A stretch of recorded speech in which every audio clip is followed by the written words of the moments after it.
جب شاہ نواز صبا کے کمرے میں گیا تو رات کا آخری پہر تھا۔ حویلی کے سب لوگ اپنے اپنے کمروں میں جا چکے تھے۔ صبا اپنے بستر پر دوپٹے سے بے نیاز بیٹھی سامنے پھیلی کتابوں میں سر کھپا رہی تھی۔ جب آہٹ پر اس نے سر اٹھایا تو سامنے ایک اجنبی شخص کھڑا تھا۔ وہ کرخت مگر پر اعتماد چہرے والا شخص تھا۔ ہاتھ میں کھانے سے سجی ٹرے تھی۔ بیگم صاحبہ نے یہ دینے کو کہا تھا، اس نے کہا اور قدم آگے بڑھائے۔ صبا نے جیسے بیڈ سے اچھل کر اسے کہا، تو تم یہاں رک نہیں سکتے، میں خود لے لوں گی۔ مگر اس سے پہلے کہ وہ کچھ اور کہتی باہر سے شور اٹھا، دروازہ کھولو صبا، دروازہ کھولو۔ صبا گھبرا کر دروازے کی طرف بھاگی، مگر عین اسی وقت صفیہ بیگم اور چند نوکر اندر داخل ہوئے۔ منظر ایسا تھا کہ صبا کے گلے میں نہ دوپٹہ تھا نہ پاؤں میں چپل، اور شاہ نواز عین اس کے سامنے کمرے کے بیچوں بیچ کھڑا تھا۔ یہ کیا ہو رہا ہے؟ صفیہ نے چیخ کر کہا۔ صبا کے الفاظ گلے میں اٹک گئے۔ میں نے کسی کو نہیں بلایا پھپھو، میرا یقین کریں۔ لیکن کسی نے نہ سنا۔ سب کے چہروں پر نفرت تھی اور صفیہ بیگم نے فیصلہ سنا دیا۔ اب عزت بچانے کا ایک ہی طریقہ ہے، اور وہ ہے تم دونوں کا نکاح۔ شاہ نواز نے حیرانی سے سامنے کھڑے سفاک چہرے کی طرف دیکھا، جیسے وہ جانتا تھا کہ یہ سب ایک کھیل ہے۔ صبا بے بسی سے روتی رہی، اور وہ رات اس کی زندگی کی سب سے طویل رات بن گئی، جب اسے بے گناہ ہونے کے باوجود گناہ گار بنا دیا گیا۔ دلاور خان پورے خاندان کا سب سے لاڈلا بیٹا تھا۔ سب کہتے تھے کہ وہ خاندان بھر کا اکلوتا وارث ہے، اسی لیے اس کی بات کو حتمی سمجھا جاتا۔ یہی وجہ تھی کہ خاندان کی سبھی لڑکیاں اس سے ڈرتی تھیں، خاص طور پر سب سے چھوٹی صبا تو اس کے سائے سے بھی کانپتی تھی۔ جب اس کے والدین کی حادثاتی موت کے بعد خاندان والے اسے بھی حویلی لے آئے تو اچانک وہی دلاور سب کے سامنے آ گیا تھا اور کہنے لگا کہ تم جیسے چاہو اس حویلی میں رہو، اور کوئی تمہارے ساتھ کسی معاملے میں زور زبردستی نہیں کرے گا، لیکن بدلے میں تمہیں بھی اس حویلی کے اصولوں کو ماننا ہوگا۔ اس نے کرجدار آواز میں کہا تھا، تو اب ہم اس یتیم لڑکی کو بھی حویلی میں ہی رکھ لیں؟ کیا پہلے حویلی میں کم لڑکیاں ہیں جو ایک اور آ گئی؟ وہ ممانی ہی تھیں جنہوں نے ایک کاٹ دار جملہ کہا تو حویلی میں اس وقت جیسے سب کو سانپ سونگھا ہوا تھا۔ ویسے تو ان پٹھانوں کی حویلی میں بی جان کا اثر و رسوخ تھا کہ زنان خانے میں کوئی پرندہ بھی پر مارنے سے پہلے 100 بار سوچتا تھا، اور یہ حکم بھی دلاور خان کا ہی تھا۔ وہ صرف نام کا ہی نہیں بلکہ اصولوں کا بھی پٹھان تھا۔ یہی وجہ تھی کہ اس نے سب کے دلوں میں اپنے اصولوں کا خوف بٹھا رکھا تھا، جس کے بارے میں صبا کو حویلی میں آنے کے پہلے دن ہی معلوم ہو گیا تھا۔ تبھی وہ اس کی موجودگی میں گھبرا جاتی تھی، مگر دلاور جب بھی اس کے سامنے آتا تو اسے کنکھیوں سے دیکھتے کچھ سوچنے لگتا۔ مگر بی جان بھی کبھی صفیہ کے سامنے کچھ نہ بولی تھی، کیونکہ ایک ان کی وہی اکلوتی بہو تھی جس نے حویلی کو وارث دیا تھا۔ دلاور خان جو بخت علی خان کا سب سے بڑا بیٹا تھا، خوبصورتی میں تو وہ کسی سے کم نہ تھا۔ ایسا لگتا تھا جیسے اوپر والے نے اسے بہت فرصت سے بنایا تھا، لیکن اس کی یہ وجاہت اور خوبصورتی بھی اس کے مزاج کی سختی کے سامنے پھیکی پڑ جاتی تھی۔ سلطانہ بیگم عرف بی جان اس حویلی کی سربراہ تھیں، جو اپنے دونوں بیٹوں کو ان کی اولادوں سمیت اس حویلی کو بہت منظم طریقے سے لے کر چل رہی تھیں۔ ان کا بڑا بیٹا اورنگزیب تھا، جس کے 3 بچے تھے۔ سب سے بڑا بیٹا دلاور خان تھا اور دوسرے تیسرے نمبر پر 2 بیٹیاں تھیں۔ وہ دونوں لڑکیاں بہت شرارتی طبیعت کی مالک تھیں، لیکن پھر بھی اپنے بھائی کی موجودگی میں ان کے جیسے لب ہی سل جاتے تھے۔ ان کا دوسرا بیٹا گلریز خان تھا، جس کی 1 بیٹی تھی، اور بی جان کی سب سے چھوٹی بیٹی زرتاشا تھی، جس کی صرف 1 ہی بیٹی تھی۔ زرتاشا خود تو اب دنیا میں رہی نہ تھی اور ایک حادثے میں چل بسی تھی، مگر ان کی اپنی 1 بیٹی تھی، صبا، جس کو اس کے ماں باپ کے مر جانے کے بعد بی جان اپنے ساتھ ہی حویلی میں لے آئی تھی۔ دلاور خان کے علاوہ پورے خاندان میں کسی کا کوئی بیٹا نہ تھا، کہ یہی وجہ تھی کہ وہ غصیلی طبیعت کے باوجود بھی سب کا لاڈلا تھا، اور پوری حویلی میں صرف اس کا حکم آخری ہوتا تھا۔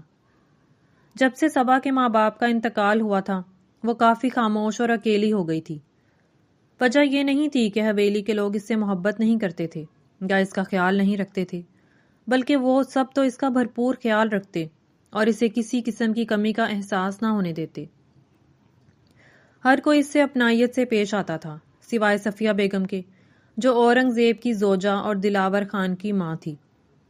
مگر صبا کو تو جیسے کسی اور سے کوئی غرض تھی بھی نہیں، کیونکہ جب سے اس کے ساتھ وہ حادثہ ہوا تھا اور اس نے اپنے ماں باپ کو کھویا تھا، وہ ٹوٹ کر رہ گئی تھی اور خود ہی سب سے الگ تھلگ رہنے لگی تھی۔ اس وقت بھی وہ اپنے کمرے میں بیٹھی اپنی کتابیں چاروں طرف پھیلائے خود کسی سوچ میں گم بیٹھی تھی۔ میری بہن، اگر تمہارا پڑھنے کا دل نہیں تو کم سے کم اپنی ان کتابوں کا بازار تو سمیٹ لو۔ فضا جو اپنے کام ختم کر کے کمرے میں آئی تھی تو صبا کو کسی سوچ میں گم دیکھ کر نرم لہجے میں ان سے کہنے لگی تھی، ارے ایسے تو مت کہو، میں پڑھ رہی ہوں، بلکہ پوری توجہ سے پڑھ رہی ہوں۔ وہ بس فائنلز ہونے والے ہیں نا، تو اسی بارے میں سوچ رہی تھی۔ صبا نے اپنی کتابوں کے بکھیڑے کو ایک طرف دھکیلتے ہوئے کہا تھا، ارے کیا یار، تم بور نہیں ہو جاتی کیا؟ ہر وقت بس کتابوں کی ہی شکل دیکھتی رہتی ہو۔ فضا اسی کے پاس بیٹھ کر اس کو تنگ کرنے لگی تھی۔ ارے نہیں یار، میں نے اس سے بور کیوں ہونا ہے، بس دل ہی نہیں کرتا کچھ اور کرنے کو۔ صبا کے لہجے میں اداسی تھی۔ ارے میری بہن، بھول جاؤ اس حادثے کو، زندگی ایسے تو نہیں چلتی نا۔ اگر تم ایک حادثے کو اس طرح سے اپنے ذہن پر سوار کر لو گی تو تمہارے لیے زندگی گزارنا بہت مشکل ہو جائے گا۔ ابھی تو تمہارے آگے بہت لمبی زندگی پڑی ہے۔ فضا نے اس کو پیار سے سمجھایا تھا۔ میں کوشش تو کرتی ہوں مگر بھلا ہی نہیں پاتی۔ تم کوشش نہیں کرتی ہو، بس اپنے کمرے میں بند بیٹھی رہتی ہو اور نہ جانے کیا کیا سوچتی رہتی ہو۔ کمرے سے باہر نکلا کرو، سب کے ساتھ بیٹھ کر باتیں کیا کرو۔ ہم سب تمہارے ساتھ ہیں، کیا تم ہمیں اپنا نہیں سمجھتی؟ فضا نے مصنوعی ناراضگی سے کہا تھا، ارے ایسی بات تو نہیں ہے، آپ لوگ ہی تو ہیں جن کی وجہ سے میں زندہ ہوں، ورنہ ماما بابا کے بعد شاید میں بھی کب کی مر چکی ہوتی۔ وہ جیسے مزید دکھی ہو گئی تھی۔ اچھا چلو بس کرو، اتنا بھی ایموشنل ہونے کی ضرورت نہیں ہے۔ باہر دیکھو، اتنا مزے کا موسم ہو رہا ہے، چلو ہم جا کر انجوائے کرتے ہیں۔ فضا دلاور خان کی چھوٹی بہن تھی اور اس کے سب سے قریب بھی تھی۔ یہی وجہ تھی کہ وہ اپنے بھائی سے بالکل بھی نہیں ڈرتی تھی، بلکہ گھر کی جب دوسری لڑکیاں اس کے بھائی سے ڈرتی تو وہ ان کے بے وجہ کے ڈر کو دیکھ دیکھ کر خوش ہوتی اور ان کا مذاق اڑاتی۔ میں تو نہیں جاؤں گی اس وقت باہر، کیا تمہیں دلاور بھائی سے ڈر نہیں لگتا جو تم اس وقت باہر جا کر موسم انجوائے کرنے کی بات کر رہی ہو؟ باہر جانے کا سن کر صبا ایک دم سے ڈر گئی تھی۔ ارے تم کیوں ڈرتی ہو ان سے اتنا؟ وہ کون سا تمہاری جان نکال لیں گے؟ فضا نے اس کی آنکھوں میں دلاور کے لیے خوف دیکھ کر ایک بار پھر اس کو چڑھایا تھا، مگر وہ جو باہر جانے کے لیے اٹھنے والی تھی ایک بار پھر سے اپنی جگہ پر بیٹھ گئی۔ جب سے فضا نے صبا کو سمجھایا تھا کہ وہ بھی دوسروں کے ساتھ مل کر بیٹھا کرے، وہ اپنی روٹین بدلنے لگی تھی اور سب کے ساتھ مل کر کسی نہ کسی کام میں مدد کر دیا کرتی تھی۔ کیونکہ وہ گھر کی سب سے چھوٹی لڑکی تھی، اسی وجہ سے بی جان نے اس کے ذمے کوئی خاص کام نہیں لگایا تھا، لیکن وہ کسی نہ کسی کام میں مدد کر دیتی تھی، مگر بات چیت ابھی بھی اس کی کم ہی تھی۔ آج بھی وہ شام کے کھانے کی تیاری میں مدد کر رہی تھی جب کشف نے اس کو کہا تھا کہ سبھی کام ہو گیا ہے، بس تم کچھ برتن نکال لو، میں ابھی آتی ہوں۔ صبا نے اس بات میں سر ہلایا تھا۔ وہ مصروف سے انداز میں برتن نکال رہی تھی جب بھاری مردانہ آواز پر اچھل پڑی تھی۔ آج تم یہاں کچن میں کیا کر رہی ہو؟ اس آواز پر وہ ڈر کر پلٹی تھی۔ اس کو کچھ سمجھ ہی نہیں آیا تھا کہ وہ کیا جواب دیتی، بلکہ وہ تو اس کو اپنے سامنے دیکھ کر ڈر سے کانپنے لگی تھی۔ جب دلاور نے اس کو سر سے پاؤں تک دیکھا اور خاموشی سے چلا گیا، جبکہ اس کے جاتے ہی صبا ماتھے پر آیا پسینہ صاف کرنے لگی۔ اس رات پہلی بار وہ سب کے ساتھ بیٹھ کر رات کا کھانا کھا رہی تھی، مگر دلاور خان کو اپنے سامنے بیٹھا دیکھ کر اس کے ماتھے پر پسینے کی دو ننھی ننھی بوندیں نمودار ہوئی تھیں، جنہیں دیکھ کر بی جان نے اس سے پوچھا تھا، کیا تمہاری طبیعت ٹھیک ہے؟ وہ ہڑبڑا گئی۔ جی میں ٹھیک ہوں۔ وہ اپنے ماتھے پر آئے پسینے کو صاف کرتے ہوئے نظریں جھکائے کہنے لگی تھی، بیٹا اگر تمہیں کوئی پریشانی ہے یا اگر تمہاری طبیعت ٹھیک نہیں تو تم بتاتی کیوں نہیں ہو؟ سبھی باری باری نرمی سے سمجھانے لگے تھے، مگر وہ منمنا کر رہ گئی تھی۔ دلاور کی موجودگی میں تو جیسے وہ بات کرتے ہوئے بھی ڈر رہی تھی، اوپر سے سب کی سوالیہ نظریں بھی اسی کے وجود پر جمی ہوئی تھی، جیسے اس کی طبیعت میں واقعی کوئی خرابی تھی، مگر اس کے ذہن میں ابھی تک دلاور کا وہی گرجدار لہجہ گونج رہا تھا۔ وہ اپنے ننھے سے دل کی بے قابو دھڑکن کو سنبھالنے میں لگی ہوئی تھی۔ حویلی کے پچھلے حصے میں ایک کافی بڑا باغ بنا ہوا تھا، جہاں پر شام ہوتے ہی حویلی کی لڑکیاں اور عورتیں چہل قدمی کے لیے آ جاتی تھیں۔ شام پھیل رہی تھی اور موسم بھی ٹھنڈا ہو گیا تھا، جب سب کے ساتھ صبا بھی باغ کے ایک کونے میں بیٹھی نہ جانے کیا سوچ رہی تھی، جب مصباح اور افشین اس کے پاس آئی تھی۔ تم کیا پھر سے کتابیں لے کر بیٹھ گئی ہو؟ کیوں، کیا ہوا؟ آپ لوگ مجھے کیوں ڈھونڈ رہے ہیں؟ وہ سر اٹھا کر ان سے پوچھنے لگی۔ ارے نہیں، ہم ڈھونڈ تو نہیں رہے، بس یہی کہنے آئے تھے کہ کل کچھ مہمان آ رہے ہیں تو کچن میں آ کر ذرا کسی کام کو بھی ہاتھ لگا لینا۔ مصباح نے غرور سے کہا تو وہ اپنے ماتھے پر آئے بال پیچھے کرتے کہنے لگی، آپ کو تو پتا ہے میرے ایگزام ہیں، اس لیے میں کچن میں زیادہ نہیں جاتی۔ اگر ایگزام ہوں تو کیا کچن میں جانے پر پابندی لگ جاتی ہے؟ مصباح نے غصے سے کہا تھا اور وہاں سے چلی گئی، جبکہ افشین دکھ سے مصباح کو دیکھتے کہنے لگی، نہ جانے یہ لڑکی تم پر اتنا غصہ کیوں کرتی ہے؟ لیکن صبا ہلکی مسکراہٹ سے اپنی کتابیں سمیٹتے اٹھتے کہنے لگی، ارے کوئی بات نہیں، وہ بڑی ہے نا، تو مجھ پر حکم نہیں چلائیں گی تو کس پر چلائیں گی؟ یہ کہتے ساتھ ہی وہ اپنی کتابیں لیے کمرے میں جانے کے لیے حویلی کے رہائشی حصے میں داخل ہوئی تو جلدی میں کسی سے جا ٹکرائی۔ کیا ہو گیا ہے؟ اتنی جلدی میں کہاں بھاگی جا رہی ہو؟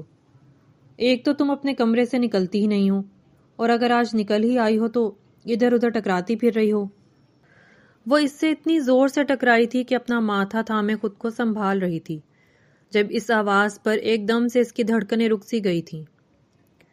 ارے نہیں، مجھے کچھ نہیں ہوا دلاور بھائی۔ وہ خود کو سنبھالتی ہوئی جلدی سے وہاں سے جانے لگی تھی، لیکن اس نے اس کا راستہ روک لیا تھا۔ کیا ہو گیا؟ کیا کہیں چوٹ آئی ہے؟ وہ اس کے قریب آتے ہوئے کہنے لگا تھا۔ نہیں، میں ٹھیک ہوں۔ مگر وہ اس کو غور سے دیکھ کر جیسے کچھ سوچ رہا تھا۔ پہلے دکھا تو دو کہ کہاں لگی ہے، اتنی زور سے آ کر ٹکرائی ہو، کہیں نہ کہیں تو لگی ہی ہوگی۔ وہ اس کے ماتھے کو چھونے کی کوشش کرنے لگا، جب وہ ایک جھٹکے سے پیچھے ہوئی۔ نہیں، میں ٹھیک ہوں۔ اس قدر فکر پر اس کا بھرا ہوا دل مزید بھاری ہو گیا تھا۔ پھر یہ آنکھوں میں اتنے بڑے بڑے موتی کیوں سجا رکھے ہیں؟ اس کے نظر انداز کرنے پر دلاور کا لہجہ تھوڑا سا سخت ہوا تھا۔ نہیں، میں کب رو رہی ہوں؟ اس نے آنکھوں کو تیز تیز جھپکایا تھا تاکہ آنکھوں میں آئے ہوئے آنسو اندر ہی اندر پی جاتی۔ ٹھیک ہے، پھر جاؤ اپنے کمرے میں، ادھر میرے سامنے کھڑی کیا کر رہی ہو؟ یہ کہتے ہوئے دلاور دوسری طرف چلا گیا، جبکہ صبا اس کے جاتے ہی وہاں سے بھاگ گئی۔ بی جان، کیسی ہیں آپ؟ اتنی بار میں نے آپ کو فون کیا، مگر آپ نے میری کسی ایک بھی کال کا جواب ہی نہیں دیا۔ وہ ذکیہ بیگم تھی، ان کی بڑی بہو کی بہن، جو شاید اپنی نکمی بیٹی کا رشتہ دلاور سے کرنا چاہتی تھی۔ بی جان کو اس بارے میں معلوم تھا کہ وہ اپنے بیٹے کا رشتہ دلاور خان سے کرنا چاہتی تھی، مگر بی جان اس حق میں بالکل بھی نہ تھی کہ وہ اپنے خاندان کے اکلوتے اور خوبرو وارث کے لیے ایک نکمی اور قبول صورت لڑکی کو اس حویلی کی بہو بنا کر لے آتی۔ اسی لیے تو انہوں نے ذکیہ بیگم کی کسی بھی کال کا جواب ہی نہیں دیا تھا۔ جبکہ ذکیہ کا فون آتا یا وہ خود حویلی میں آتی تو بی جان کے ماتھے کی تیوریاں چڑھ جاتی۔ یہی وجہ تھی کہ صفیہ بیگم کی حویلی میں کسی سے بنتی ہی نہ تھی، مگر کسی میں اتنی ہمت بھی نہ تھی کہ کوئی ان کو کچھ کہہ پاتا۔ انہوں نے حویلی کا اکلوتا وارث جو دیا تھا، لیکن وہ اپنی بہن کے آنے پر بہت زیادہ خوش ہو جاتی تھی، کیونکہ وہ بھی تو شاید اپنی بہن کی بیٹی کو اپنی بہو بنانا چاہتی تھی۔ کیا صبا نے شام کا کھانا تیار کر لیا ہے؟ تبھی صفیہ بیگم بھی آ گئی تھی اور آتے ہی بی جان سے صبا کے بارے میں پوچھنے لگی تھی۔ تم تو ایسے کہہ رہی ہو جیسے ہر روز کا کھانا وہی بناتی ہے۔ بی جان نے نخوت سے کہا تھا۔ ارے نہیں بی جان، میں نے کل اسپیشل اس کو کہلوایا تھا کہ مہمان آ رہے ہیں تو وہ بھی کچن میں آ کر کسی کام کو ہاتھ لگا لے۔ صفیہ بیگم کو بی جان کے پوچھنے پر بھی غصہ آیا۔ کیوں؟ وہ کیوں کرے کام؟ مصباح اور افشین کہاں مر گئی ہیں؟ تم نے ان دونوں سے کیوں نہیں کہا کہ وہ کھانا بنائیں؟ کیونکہ صبا کے تو ایگزام ہونے والے ہیں، تو میں تو اسے کچھ کچن میں بالکل بھی نہیں بھیجوں گی۔ ارے بی جان، وہ بھی اب بچی تو نہیں ہے نا، اس کو بھی تو گھر کے کاموں میں ہاتھ بٹانا آنا چاہیے نا۔ صفیہ بیگم زکیہ کے پاس آ کر بیٹھ گئی تھی، مگر صبا کی حمایت کرنے پر ان کو ہمیشہ ہی بی جان پر نہ جانے کیوں غصہ آتا تھا۔ زکیہ کے برابر میں بیٹھی ان کی بیٹی مشل کے چہرے سے صاف ظاہر ہو رہا تھا کہ اسے بی جان کی باتیں ناگوار گزر رہی تھیں۔ وہ تو ویسے بھی بی جان کو پسند ہی نہیں کرتی تھی، کیونکہ وہ جانتی تھی کہ بی جان کبھی بھی اس کو اپنی حویلی میں بہو بنا کر نہیں لائیں گی، مگر وہ ہر بار ڈھیٹوں کی طرح اپنی ماں کے کہنے پر تیار ہو کر ان کے ساتھ حویلی میں چلی آتی تھی۔ اس کی دوسری بڑی وجہ یہ تھی کہ وہ بھی دلاور خان کو پسند کرتی تھی اور سچ میں اس کے ساتھ شادی کرنے کے خواب دیکھ رہی تھی۔ دیکھو تو ذرا، یہ بی جان کچھ زیادہ ہی اپنی اس نواسی کی ہمدرد نہیں بن گئی ہیں؟ زکیہ نے سرگوشی سے صفیہ کے کان میں کہا تھا۔ لو بھلا، یہ کون سا کوئی نئی بات ہے؟ وہ تو پہلے دن سے ہی اس پر اپنی جان چھڑکتی آئی ہیں، اور تو اور جب سے اس کے ماں باپ گئے ہیں تب سے تو وہ اس لڑکی پر کچھ زیادہ ہی اپنی محبت نچھاور کرتی ہیں، جبکہ ہماری لڑکیوں کو دیکھو، وہ سارا دن کاموں میں لگی رہتی ہیں، لیکن مجال ہے کہ بی جان اپنی اس لاڈلی کو بھی کہہ دیں کہ وہ بھی ذرا ہاتھ پاؤں ہلا لیا کرے، بلکہ وہ تو سارا دن بس اپنے کمرے میں پڑی نہ جانے کیا کرتی رہتی ہے۔ یہ پڑھائی کرنا تو بس بہانہ ہے، ورنہ میں بھی جانتی ہوں کہ کام نہ کرنے کے 100 طریقے ہوتے ہیں۔ ہمارے بچے بھی تو پڑھے ہیں، لیکن بی جان نے ان کو تو کبھی ایسا نہیں کہا تھا۔ صفیہ بیگم نے اپنی ساری بھڑاس نکال دی تھی، مگر ان کے دل میں نہ جانے کیوں صبا کے لیے اتنی نفرت تھی کہ ان کو لگتا تھا کہ ان کی دیورانی اور دیور نے بھی اس کو کچھ زیادہ سر پر چڑھا رکھا تھا۔ مگر زکیہ اس کو ٹھنڈا کرنے لگی تھی اور کہنے لگی تھی، کوئی بات نہیں، چڑھانے دو اسے سر پہ، اڑنے دو جتنا وہ اونچا اڑ سکتی ہے، میں بھی ایسوں کو زمین پر لانا جانتی ہوں۔ اب تم دیکھنا کہ میں اب کی بار آئی ہوں تو اس کے پر کاٹ کر ہی جاؤں گی۔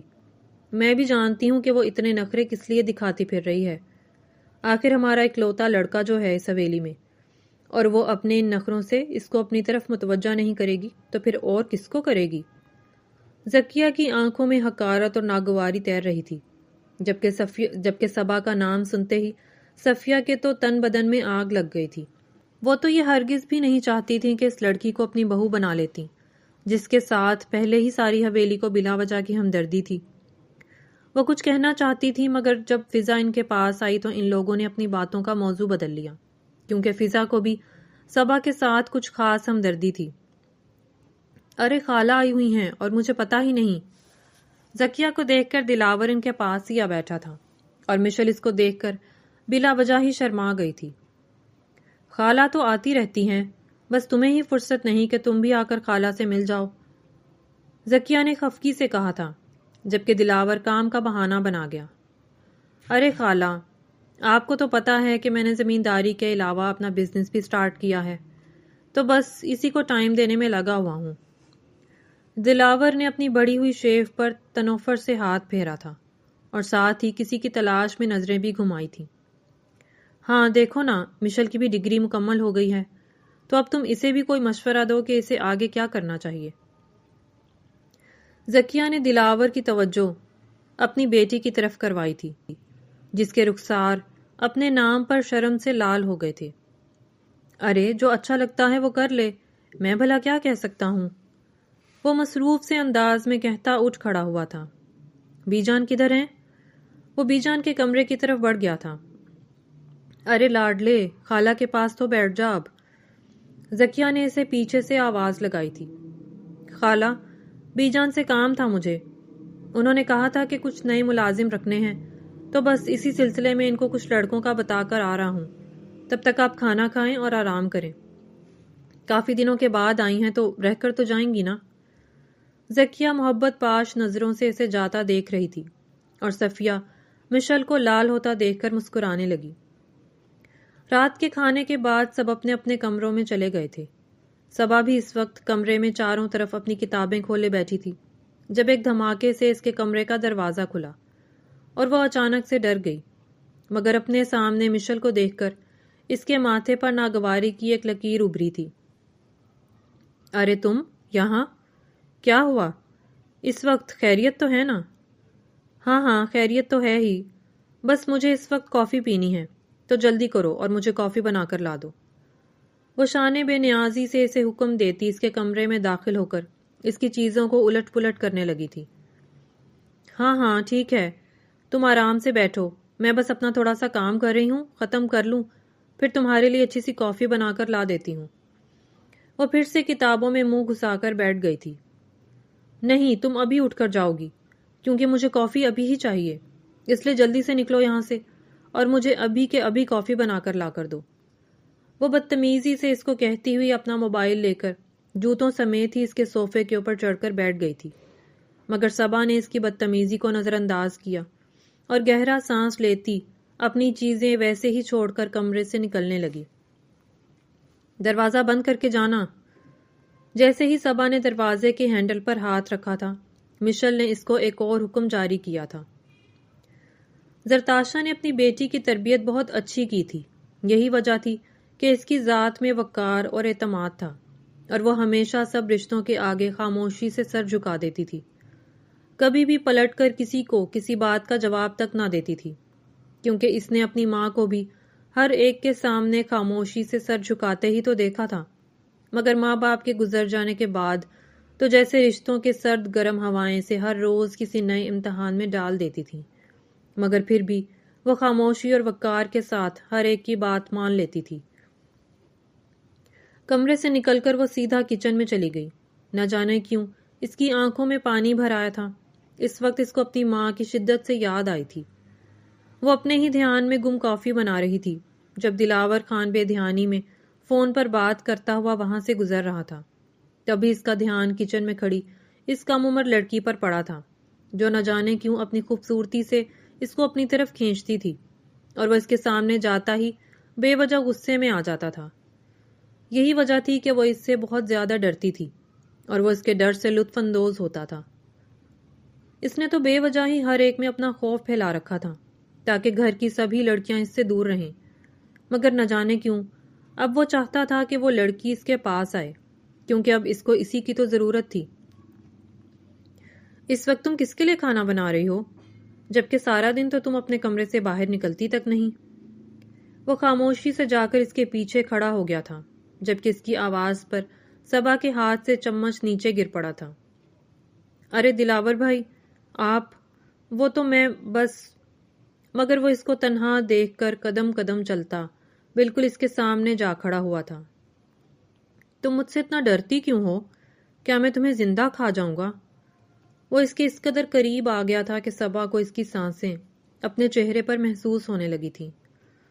دلاور بھائی، مگر اگلے ہی لمحے دلاور نے اس کا کانپتا ہاتھ تھاما تھا۔ یہ جو تم نے بلا وجہ کا مجھے اپنا بھائی بنا لیا ہے نا، یہ مجھے بالکل بھی اچھا نہیں لگتا۔ مگر اسی لمحے صفیہ نہ جانے کہاں سے آ گئی تھی۔ کیا ہو رہا ہے؟ انہوں نے صبا کو اپنے بیٹے کے اس قدر قریب دیکھ کر اس سے پوچھا تھا۔ ان کو یقین تھا کہ ان کا بیٹا صبا کے پاس نہیں آیا تھا، بلکہ صبا نے ہی اپنی اداؤں سے اس کو اپنی طرف متوجہ کیا تھا۔ تب بھی انہوں نے وہ سوال بھی دلاور کے بجائے صبا سے ہی پوچھا تھا۔ تم اس وقت یہاں کیا کر رہی ہو؟ سارا دن تو کچن میں تمہاری شکل نظر نہیں آتی، مگر اس وقت تمہیں یاد آ گیا ہے کہ کچھ بنانا بھی ہے۔ دلاور اپنی ماں کی آواز پر کرنٹ کھا کر گھوما تھا۔ ہاں امی، میں بھی یہی دیکھنے آیا تھا کہ اس وقت کچن میں کون ہے، تو یہ مجھے کہنے لگی کہ میں اسے کافی میں چینی چکھ کر بتا دوں، اسی لیے میں بھی چلا آیا۔ دلاور نے صبا کے منہ پر سفید جھوٹ بولا تھا، مگر صبا میں اتنی ہمت نہ تھی کہ وہ کچھ کہہ سکتی، بلکہ وہ تو بے یقینی سے کبھی دلاور کا منہ دیکھتی تو کبھی ممانی کا، جو اسے قہر آلود نظروں سے گھور رہی تھی۔ تبھی وہ کافی کا مگ ویسے ہی کچن کاؤنٹر پر رکھے وہاں سے بھاگ آئی تھی۔ کافی کہاں ہے میری؟ اسے دیکھتے ہی مشل نے غصے سے پوچھا تھا، مگر وہ کسی بھی بات کا جواب دیے بغیر کمبل اوڑھے اس میں چھپی کانپنے لگی تھی۔ مشل نہ جانے اس سے کیا پوچھے جا رہی تھی، اسے کیا کہی جا رہی تھی، مگر اس کے کانوں میں صرف دلاور کا جھوٹ کسی ہتھوڑے کی مانند گونج رہا تھا۔ اگلی صبح حویلی کا ماحول بہت عجیب اداسی سے بھرا تھا، کیونکہ صفیہ کے کانوں میں بار بار زکیہ کا وہی جملہ گونج رہا تھا، میں بہت اچھی طرح سے جانتی ہوں اس لڑکی کی چالاکیوں کو، جو اپنی اداؤں سے حویلی کے اکلوتے وارث کو اپنی طرف متوجہ کر رہی ہے۔ اور پچھلی رات انہوں نے اپنی آنکھوں سے دیکھا تھا کہ دلاور اس کے لڑکے کے پاس کھڑا تھا، جس لڑکی کو وہ ایک آنکھ بھی نہ دیکھتی تھی۔ تبھی تو انہوں نے فیصلہ کر لیا تھا کہ اب یا تو حویلی میں وہ لڑکی رہے گی یا وہ خود۔ تبھی جو نئے ملازم آئے تھے انہوں نے ان میں سے ایک ملازم کو خود کھانا تیار کروا کر دیا تھا اور سیدھا صبا کے کمرے میں بھیج دیا تھا، یہ جانتے ہوئے بھی کہ زنان خانے میں کسی گھر کے مرد تک کو جانے کی اجازت نہ تھی، مگر وہ ایک ملازم کو وہاں بھیج رہی تھی، اور پھر وہ آنے والے طوفان کے بارے میں سوچنے لگی تھی۔ تم کون ہو تم، اور میرے کمرے میں کیا کر رہے ہو؟ جیسے ہی وہ نیا ملازم صبا کے کمرے میں گیا تو وہ اسے دیکھ کر اس حد تک بوکھلا گئی تھی کہ اسے یہ تک بھول گیا تھا کہ اس کے گلے میں دوپٹہ لینا تھا۔ مگر وہ ملازم بھی کون سا کسی سے کم تھا، وہ بھی آنکھیں پھاڑے اس کم عمر لڑکی کو دیکھ رہا تھا جو اس کے سامنے کھڑی ڈر سے کانپ رہی تھی۔ مگر اس ملازم کے لب ہلنے سے پہلے ہی ایک چیخ فضا میں گونجی، یہ کیا ہو رہا ہے؟ صفیہ بیگم کمرے کے باہر ہی دو نوکرانیوں اور مشل کے ساتھ کھڑی تھیں۔ ان کے چہرے پر غصہ، حقارت اور ایک طرح کی عجیب تسکین سی تھی، جیسے وہ اس لمحے کا انتظار کر رہی تھیں۔ مومانی، یہ کون؟ مگر جملہ مکمل ہونے سے پہلے ہی صبا کے لب کپ کپ آ گئے۔ چپ رہو بے شرم لڑکی۔ انہوں نے اشارہ کیا تو وہ ملازم جو صبا کے کمرے میں کھڑا تھا وہ بھی جھٹ سے پیچھے ہٹ گیا، مگر صفیہ بیگم کے چہرے کے تاثرات دیکھ کر صبا کا دل دہل گیا تھا۔ مومانی جان، مجھے نہیں معلوم کون ہے یہ، نہ ہی میں نے اسے بلایا ہے۔ ہاں سب سمجھ گئی میں، یہی بہانے تم جیسی لڑکیاں بناتی ہیں۔ صفیہ کی بات سن کر مشل کے چہرے پر ایک فاتحانہ مسکراہٹ ابھری۔ خالہ، میں نے تو پہلے ہی کہا تھا یہ لڑکی نیک بننے کا ناٹک کر رہی ہے، مگر اصل میں اس کے ارادے تو کچھ اور ہی ہیں۔ صبا کی آنکھوں سے آنسو بہنے لگے۔ میں نے کچھ نہیں کیا، مجھے نہیں معلوم کہ کون ہے یہ، وہ ہچکیوں کے درمیان بولی، مگر صفیہ کو جیسے کسی ثبوت کی ضرورت ہی نہ تھی۔ زکیہ صحیح کہتی ہے، یتیموں کو پالنے کا یہی انجام ہوتا ہے، یہ گھر کی عزت کھانے کو دوڑتی ہیں۔ وہ ملازم بھی چپ چاپ سر جھکائے جیسے ایک کونے میں کھڑا تھا۔ جلد ہی معاملہ پوری حویلی میں پھیل چکا تھا۔ کیا ہوا ہے؟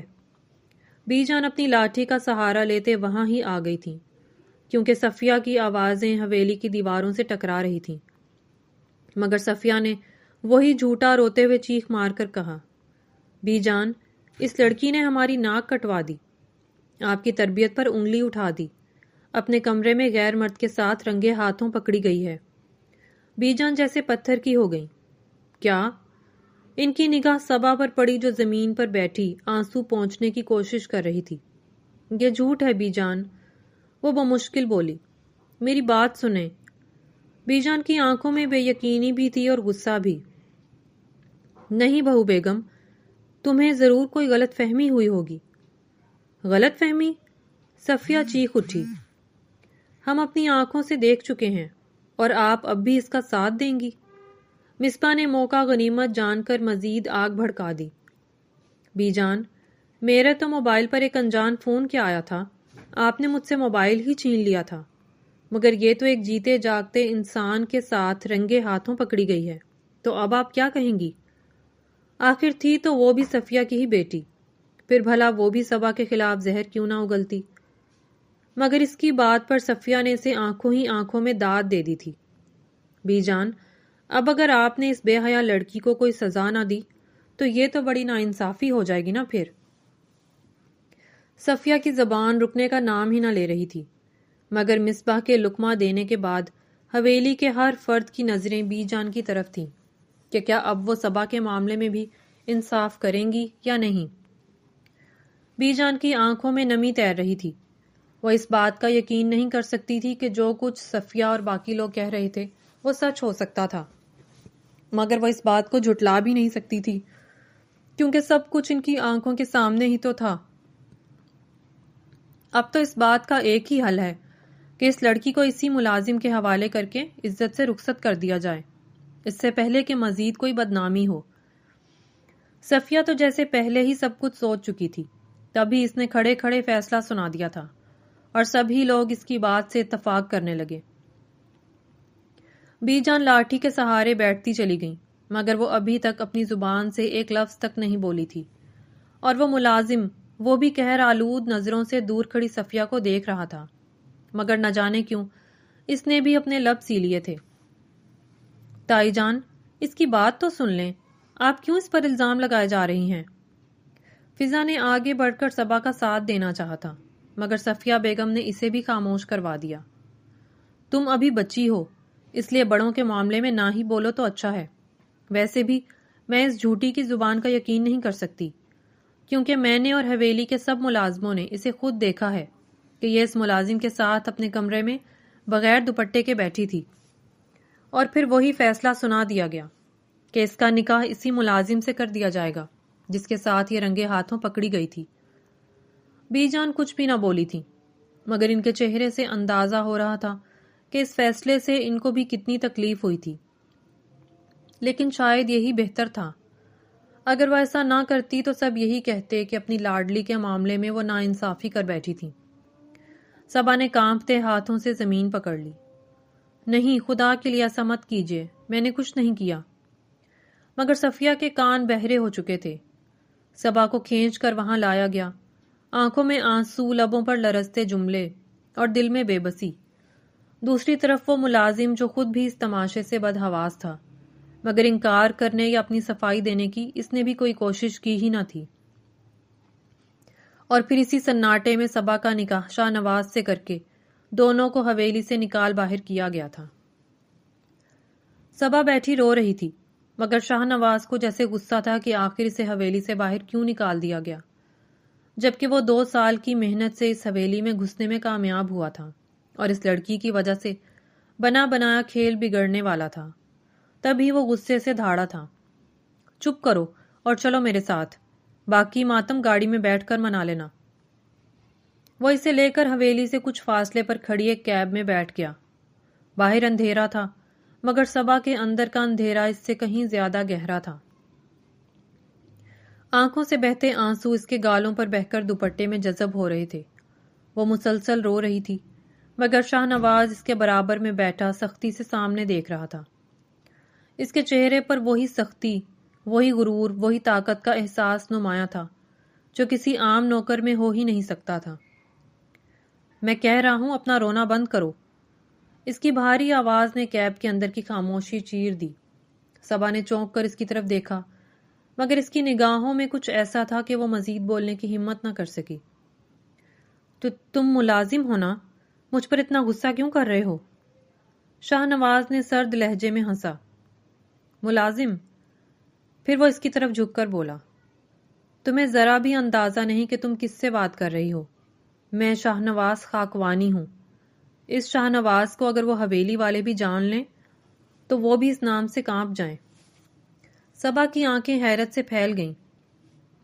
تم نہیں جانتی کہ تمہاری وجہ سے میرا بنا بنایا کھیل بگڑ گیا ہے، اور اب تم تو بس میرے کھیل کا ایک مہرہ بن گئی ہو، اس لیے اب تم ویسا ہی کرو گی جیسا تمہیں میں کرنے کو کہوں گا۔ آئی بات سمجھ میں؟ صبا نے بے یقینی سے سر ہلایا۔ وہ ایک لمحے کے لیے خاموش ہوا، پھر کیب کے ڈرائیور کو سخت لہجے میں کہنے لگا، سیدھا فارم ہاؤس لے جا۔ تقریباً 1 گھنٹے بعد گاڑی ایک ویران سڑک پر مڑی۔ صبا نے باہر دیکھا تو اندھیرے میں ایک بڑی سی کوٹھی ابھر کر سامنے آ رہی تھی۔ وہ اتنی شاندار تھی کہ یقین کرنا مشکل تھا کہ وہ کسی ملازم کی رہائش ہو سکتی تھی۔ اونچے دروازے، سیکیورٹی کیمرے، خوبصورت باغ، گیٹ کے پاس 2 باوردی گارڈ۔ صبا کا دل دھک دھک کرنے لگا۔ صبا فوراً بولی، میں تمہارے ساتھ کہیں نہیں رہوں گی۔ شاہ نواز نے قدم روکا، پلٹ کر اس کی طرف آیا اور آہستہ مگر زہریلے لہجے میں بولا، شوق مجھے بھی کوئی نہیں ہے تمہارے ساتھ رہنے کا، مگر اب تم زبردستی میرے گلے پڑ گئی ہو تو میں مجبوری میں تمہیں یہاں لے آیا ہوں۔ لیکن میری ایک بات یاد رکھنا، اگر تم نے میرا کہنا نہ مانا تو میں تمہیں جان سے مار دوں گا۔ صبا کے لب لرز گئے، آنکھوں سے آنسو بہہ نکلے۔ وہ بنگلہ تھا تو بہت خوبصورت، مگر صبا کے لیے وہ ایک قید خانہ بن چکا تھا۔ دروازے کے باہر پہرا لگا دیا گیا۔ وہ بستر پر بیٹھ گئی، چپ چاپ، جیسے جسم میں جان نہ ہو۔ رات دیر تک وہ روتی رہی۔ حویلی میں ایسی خاموشی چھائی ہوئی تھی جیسے کوئی طوفان آنے والا تھا، اور وہ طوفان آیا بھی تھا، دلاور خان کے روپ میں۔ جب دروازہ ایک جھٹکے سے کھلا، اس نے قدم ایسے رکھے تھے جیسے زمین ہی پھاڑ ڈالے گا۔ اس کے چہرے پر غصہ صاف دکھائی دے رہا تھا، آنکھوں میں سرخی، ہاتھوں میں لرزش، اور آواز میں وہ گرج تھی جو کسی طوفان سے کم نہ تھی۔ یہ کیا سن رہا ہوں میں؟ اس کی آواز گونجی تو صفیہ کے ہاتھ سے چائے کا کپ چھوٹ کر نیچے جا گرا۔ کیا ہوا؟ آپ پوچھ رہی ہیں کیا ہوا؟ آپ نے صبا کو حویلی سے نکال دیا، اور وہ بھی ایک 2 ٹکے کے ملازم کے ساتھ۔ صفیہ کے چہرے پر ایک سایہ سا لہرایا۔ انہوں نے دھیرے سے کہا، ہاں، میں نے اسے نکالا۔ وہ حد پار کر چکی تھی۔ میں نے وہ سب اپنی آنکھوں سے دیکھا، بلکہ پوری حویلی نے۔ بس، دلاور نے زور سے ہاتھ اٹھایا۔ ایک لفظ اور نہیں امی، آپ جانتی بھی ہیں کہ آپ نے کیا کیا ہے۔ میں نے وہ کیا جو ہر عورت اپنے گھر کی عزت بچانے کے لیے کرتی ہے، صفیہ نے ضبط سے جواب دیا، مگر ان کی آواز میں لرزش تھی۔ دلاور ایک قدم آگے بڑھا۔ آپ نے ایک معصوم لڑکی کی زندگی برباد کر دی، صرف اپنے شک کی بنیاد پر۔ صفیہ دلاور خان کے سخت لہجے پر بہت حیران تھی، کیونکہ ان کے بیٹے نے کبھی بھی ان سے اس لہجے میں بات ہی نہیں کی تھی، اور آج جب وہ ان سے اس لہجے میں بات کر رہا تھا کہ اس کی وجہ تھی وہ لڑکی، جس کے بارے میں پہلے تو ان کو شک تھا کہ وہ ان کے بیٹے کو اپنی طرف متوجہ کر رہی تھی، مگر دلاور کا پاگل پن دیکھ کر ان کو یقین ہو گیا تھا کہ اگر وہ اس لڑکی کو وقت پر حویلی سے نہ نکالتی تو شاید وہ اس لڑکی کو ہی ان کے سر پر لا کر بٹھا دیتا۔ وہ بی جان سے یا کسی اور سے کیا پوچھتا، کیونکہ جب صبا کی حویلی سے چلی گئی تھی اور وہ اسے ہر جگہ تلاش کر کے ناکام ہو کر ہی صفیہ بیگم سے سوال کر رہا تھا، مگر کوئی فائدہ ہوا ہی نہ تھا۔ رات کے پچھلے پہر دلاور اپنے کمرے میں چہل قدمی کرتا، بار بار ان فائلوں کو دیکھ رہا تھا جو اس نے کچھ لمحے پہلے ہی غصے سے بکھیر دی تھیں۔ میز پر مختلف فائلیں، نوٹ بک اور ایک نیلے رنگ کا فولڈر بکھرا ہوا تھا، اور اس فولڈر پر لکھا تھا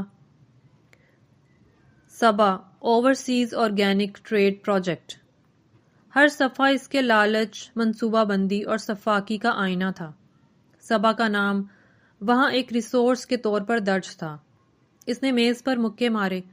اس نے تو بہت مشکل سے پوری حویلی کو اپنے خوف میں مبتلا کر رکھا تھا، کبھی تو رفتہ رفتہ صبا کے قریب ہونے کی کوشش کر رہا تھا تاکہ وہ اس پر یقین کر سکتی، اور جب سارا معاملہ سیٹ ہو گیا تھا تو نہ جانے وہ ملازم کہاں سے آ ٹپکا تھا جس کو اس نے خود ہی کچھ دنوں پہلے حویلی میں کاموں کے لیے رکھا تھا۔ مگر وہ نہیں جانتا تھا کہ اس کی ماں کے دل میں صبا کے لیے اتنی نفرت تھی کہ وہ اس کا انتظار کیے بغیر ہی اتنا بڑا فیصلہ کر کے صبا کو حویلی سے نکلوا چکی تھی۔ اس نے اس ملازم کے دیے گئے پتے پر بھی صبا کو تلاش کر لیا تھا، مگر وہ اسے کہیں بھی ملی ہی نہ تھی۔ آخر وہ ملازم اس کو کہاں لے گیا تھا؟ یہی سوال بار بار دلاور خان کو پریشان کر رہا تھا۔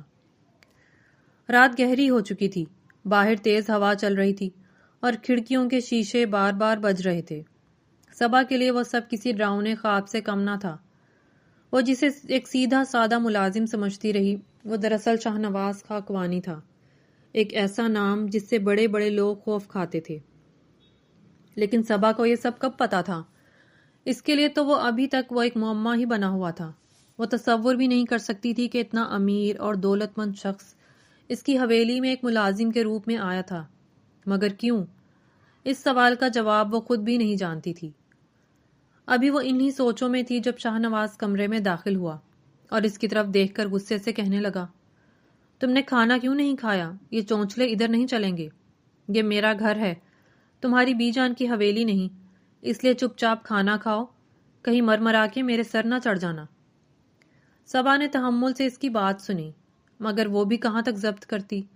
آج اس کو حویلی سے آئے 1 ہفتہ ہونے کو تھا، تبھی وہ تیز قدم اٹھاتی اس کی طرف آئی اور گریبان سے اس کو پکڑ لیا۔ آخر تم ہو کون؟ کیوں میری زندگی تمہاری وجہ سے عذاب میں آئی ہے؟ ادھر سب منہ بھر بھر کے مجھ پر الزام لگاتے رہے، مگر مجال ہے جو تم نے ایک لفظ بھی کہا ہوتا۔ شاہ نواز نے اس کی کلائی کو دبوچا اور ایک جھٹکے سے اسے اپنی طرف کھینچا۔ او میڈم، میرے بارے میں ابھی نہ ہی جانو تو بہتر ہے، کیونکہ سچ سننے کی تم میں ہمت نہیں۔ فی الحال تو تمہیں میرا احسان مند ہونا چاہیے۔ صبا نے بہت مشکل سے اپنی کلائی اس کے سخت ہاتھوں سے آزاد کرائی اور کراہ کر پیچھے ہٹ گئی۔ تبھی شاہ نواز کا فون بجا تو وہ کمرے سے باہر آیا، دروازہ بند کیا اور تیزی سے فون اٹھایا۔ کام بگڑ گیا ہے، اس نے تلخی سے کہا۔ دلاور کی ماں نے سب کچھ الٹ دیا۔ میں نے جال تو بچھایا تھا، مگر وہ لڑکی سب کے سامنے الزام میں پھنس گئی اور مجھے بھی اس کی وجہ سے خاموش رہنا پڑا، کیونکہ اگر میں کچھ بولتا تو شاید یہ آخری موقع بھی ہاتھ سے نکل جاتا۔ دوسری طرف سے ایک بھاری آواز آئی۔ تمہیں معلوم ہے شاہ نواز، اس کا مطلب کیا ہے؟ دلاور اب خبردار ہو جائے گا۔ ہمیں اس کے اگلے شپمنٹ سے پہلے ہی سٹرائک کرنا ہوگا، ورنہ وہ سب کچھ سمندر پار منتقل کر دے گا۔ شاہ نواز نے تھکے لہجے میں کہا، میں جانتا ہوں، مگر اب ایک مسئلہ اور ہے، اور وہ یہ کہ وہ لڑکی میرے ساتھ ہے۔ تمہارا دماغ خراب ہے؟ دوسری طرف سے چیخ سنائی دی۔ وہ کچھ نہیں جانتی، شاہ نواز نے یقین سے کہا، لیکن اسے چھوڑا تو وہ میرے خلاف ہی سیدھی پولیس یا میڈیا کے پاس جا سکتی ہے۔ میں اسے یہاں رکھوں گا جب تک سب ٹھیک نہیں ہو جاتا۔ رات کے اس سناٹے میں جب فارم ہاؤس کی دیواروں کے پیچھے ہوا درختوں کو جھنجھوڑ رہی تھی، صبا دروازے کے قریب پتھرائی ہوئی کھڑی تھی۔ اس نے شاہ نواز کی وہ ساری گفتگو سنی تھی، ایک ایک لفظ، ایک ایک جملہ جو وہ کسی کو فون پر کہہ رہا تھا۔ وہ سب سننے کے بعد اس کے چہرے کا رنگ اڑ چکا تھا، دل دھک دھک کر رہا تھا۔ دلاور کی سٹرائک، شپمنٹ کرنا ہوگا، لڑکی میرے ساتھ ہے، ان الفاظ نے صبا کے وجود میں بجلی دوڑا دی تھی۔ اس کے ننھے سے ذہن میں سوالوں کا طوفان اٹھ رہا تھا۔ آخر یہ سب کیا ہے؟ یہ شخص کون ہے جو خود کو شاہ نواز کا اکوانی کہتا ہے؟ اور سب سے بڑھ کر کیا وہ خود بھی کسی کھیل کا حصہ ہے؟ اس کی آنکھوں میں وہ لمحے پھر سے روشن ہو گئے جب دلاور بہانے بہانے سے اس سے بات کرنے کی کوشش کرتا تھا۔ اگر شاہ نواز کو اس سے کوئی غرض ہوتی تو وہ اس کا فائدہ اٹھا سکتا تھا، کیونکہ اب وہ اس کی قید میں تھی اور سب سے بڑھ کر اس کے نکاح میں۔ لیکن ساتھ ہی دماغ نے سرگوشی کی، یا شاید وہ اسے کسی اور مقصد کے لیے بچا رہا ہے۔ تب ہی کمرے کے باہر قدموں کی آہٹ سن کر وہ تیزی سے بستر پر لیٹ گئی جیسے سو رہی تھی۔ دروازہ کھلا اور شاہ نواز اندر آیا۔ اس کے چہرے پر وہی سختی، وہی بے نیازی تھی۔ وہ چند لمحے اسے دیکھتا رہا، پھر آہستہ سے بولا، بالکل صحیح، اب کم از کم تمہیں عقل آ گئی ہے۔ ایسے ہی رہنا ہے، خاموش، زیادہ بولنے کی ضرورت نہیں۔ اس نے لائٹ بند کی اور باہر چلا گیا۔ دروازہ بند ہونے کی چپت صبا کے دل میں جا لگی۔ وہ اندھیرے میں گھورتی رہی۔ اسے اب یقین ہو چکا تھا کہ شاہ نواز کوئی عام انسان نہیں، بلکہ کسی بڑے راز کا حصہ تھا۔ مگر دلاور، آخر وہ اس کے ساتھ کچھ غلط کیسے کر سکتا تھا؟ پھر صبا واقعی بدل گئی تھی، اور وہ اب خاموشی سے صرف وہی کرتی جو اسے شاہ نواز کہتا تھا، حتیٰ کہ شاہ نواز کے آدمیوں کے آنے جانے پر بھی کچھ نہ بولتی۔ لیکن اس کی آنکھوں میں اب خوف نہیں تھا۔ وہ اب جان چکی تھی کہ وہ جنگ دلاور خان جیسے درندے کے خلاف تھی، جو شاید حویلی کے سب لوگوں کی نظروں میں تو معتبر تھا، مگر اس کی نظروں سے تو وہ اس دن کا ہی گر چکا تھا جب اس نے ممانی کے سامنے اس پر ہی الزام لگا دیا تھا۔ رات کے اندھیرے میں فارم ہاؤس کے لان میں ہلکی ہوا چل رہی تھی۔ آسمان پر چاند پوری آب و تاب سے چمک رہا تھا۔ صبا کے دل میں پہلے جیسا خوف نہیں تھا، کیونکہ وہ اب جان چکی تھی کہ شاہ نواز دشمن نہیں تھا۔ اس کے سخت لہجے، اس کی تند نگاہوں، حتیٰ کہ اس کے حکم بھرے جملوں کے پیچھے بھی اب اسے ایک عجیب سا سکون محسوس ہونے لگا تھا۔ وہ اسے سمجھنے لگی تھی۔ وہ آدمی جو اسے زبردستی یہاں لے آیا تھا، دراصل اسے ایک بھیانک انجام سے بچا لایا تھا۔ وہ ہر دن اسے پرکھتی اور ہر دن وہ اس کے سامنے ایک نیا چہرہ لے کر آتا، کبھی غصے میں ڈوبا ہوا، کبھی تھکا ہوا، کبھی مکمل خاموش، اور یہ خاموشی اب صبا کو کاٹنے کے بجائے چھو لینے لگی تھی۔ مگر وہ ابھی تک فیصلہ نہیں کر پائی تھی کہ کیا دلاور واقعی اس کے ساتھ یا کسی اور لڑکی کے ساتھ بھی کچھ غلط کر سکتا تھا۔ لیکن ایک شام جب اس نے سب کچھ اپنی آنکھوں سے دیکھ لیا تو اسے یقین ہو گیا، کیونکہ اس دن شاید غلطی سے شاہ نواز کے کمرے کا دروازہ ذرا سا کھلا ہوا تھا اور اندر سے ہلکی نیلی روشنی آ رہی تھی، جیسے کسی سکرین پر ویڈیوز چل رہی تھیں، اور صبا کے قدم خود بخود اس طرف بڑھ گئے۔ کمرے میں داخل ہو کر اس نے دیکھا کہ بڑی سکرین پر دلاور خان کی کئی ویڈیوز چل رہے تھے، عورتوں کی خفیہ خرید و فروخت، غیر قانونی زمینوں کے کاغذات، جعلی کمپنیوں کے دستاویز اور چند لوگوں کے اعترافی بیانات۔ شاہ نواز اپنی ٹیم کے ساتھ کسی کال پر تھا۔ سب ثبوت تیار ہیں، مگر میڈیا تک جانے سے پہلے ہمیں یقین ہونا چاہیے کہ دلاور کے پیچھے کون ہے۔ صبا کی آنکھوں میں حیرت تھی۔ وہ دھیرے سے بولی، یہ سب کیا ہے؟ شاہ نواز چونکا۔ اس نے فوراً کال بند کی اور مڑ کر اسے دیکھا۔ تم یہاں کیوں آئی ہو؟ میں نے سچ دیکھ لیا ہے، تم وہ نہیں ہو جو میں سمجھتی تھی۔ کچھ لمحے وہ دونوں ایک دوسرے کو دیکھتے رہے، پھر شاہ نواز نے آہستہ سے کہا، ہاں، میں وہ ملازم نہیں ہوں جسے تم نے سمجھا۔ میں شاہ نواز خاکوانی ہوں، ایک خفیہ یونٹ کا ایجنٹ۔ میرا مشن دلاور خان جیسے درندوں کو بے نقاب کرنا ہے۔ صبا کے قدم جیسے زمین میں گڑ گئے۔ تو اس دن حویلی میں جو کچھ ہوا؟ شاہ نواز کی آنکھوں میں غصہ آیا۔ وہ میرے پلان کا حصہ تو نہیں تھا، کیونکہ میں اس حویلی میں گیا ہی اس لیے تھا تاکہ اس کے خلاف ثبوت اکٹھے کر سکتا، مگر اس دن صفیہ بیگم کی وجہ سے مجھے اپنا سارا پلان بدلنا پڑا تھا، اور اب میرے پاس سب ثبوت موجود ہیں اور یہ کیس بھی تقریباً میں جیت ہی چکا ہوں۔ اس کے لہجے میں ایک عجیب سا دکھ تھا۔ چند دن بعد ٹی وی چینلز پر بریکنگ نیوز چل رہی تھی۔ ملک کے معروف بزنس مین دلاور خان کا مجرمانہ نیٹ ورک بے نقاب، بین الاقوامی اسمگلنگ اور خواتین کے استحصال کے ثبوت برآمد۔ حویلی کے دروازوں پر پولیس کھڑی تھی۔ اندر صفیہ بیگم دیوار کے ساتھ لگی رو رہی تھی، اور دلاور خان جو ہمیشہ غرور سے سر اٹھا کر چلتا تھا آج ہتھکڑیوں میں جھکا ہوا تھا۔